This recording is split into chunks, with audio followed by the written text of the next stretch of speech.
Hi viewers, ఈరోజు మన recipe green chicken. దీనికి కావాల్సిన పదార్థాలు: చికెన్, గ్రీన్ చిల్లీ పేస్ట్ చేసుకుని పెట్టుకోవాలి, నెయ్యి, సాల్ట్, అల్లం వెల్లుల్లి పేస్ట్, జీలకర్ర పొడి, గరం మసాలా, ధనియా పౌడర్, ఉల్లి తరుగు, పసుపు, ఆయిల్. స్టవ్ వెలిగించుకొని ఒక ప్యాన్ పెట్టి అందులో కొంచెం నెయ్యి, కొద్దిగా ఆయిల్ వేసుకోవాలి. ఇందులో పచ్చిమిర్చి పేస్ట్, ఉల్లి తరుగు వేసి చక్కగా ఫ్రై చేసుకోవాలి. ఇవి చక్కగా ఫ్రై అయిపోయాయి. ఇందులో అల్లం వెల్లుల్లి పేస్ట్ వేసుకున్నాం.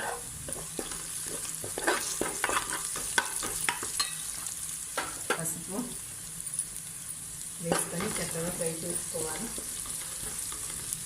ధనియా పౌడర్ ఇవన్నీ వేసుకుని చక్కగా ఫ్రై చేసుకోవాలి. ఇప్పుడు చక్కగా ఫ్రై అయిపోయింది. చికెన్ వేసుకున్నాం.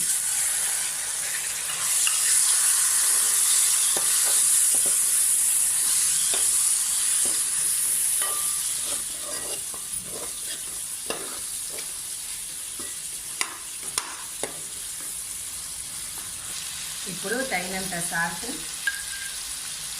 గరం మసాలా పౌడర్, జీలకర్ర పౌడర్ వేసి చక్కగా ఈ మగ్గేంత వరకు ఫ్రై చేసుకోవాలి. స్టవ్ సిమ్లో ఉంచుకోవాలి.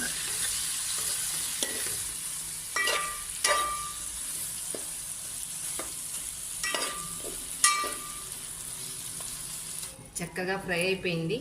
స్టవ్ కట్టేసి లాస్ట్లో కొంచెం కొత్తిమీర వేసుకొని డిష్ అవుట్ చేసుకుందాం. యమ్మీ యమ్మీ గ్రీన్ చికెన్ రెడీ. సరే, మీరు కూడా మీ ఇంట్లో ట్రై చేయండి, టేస్ట్ చేయండి.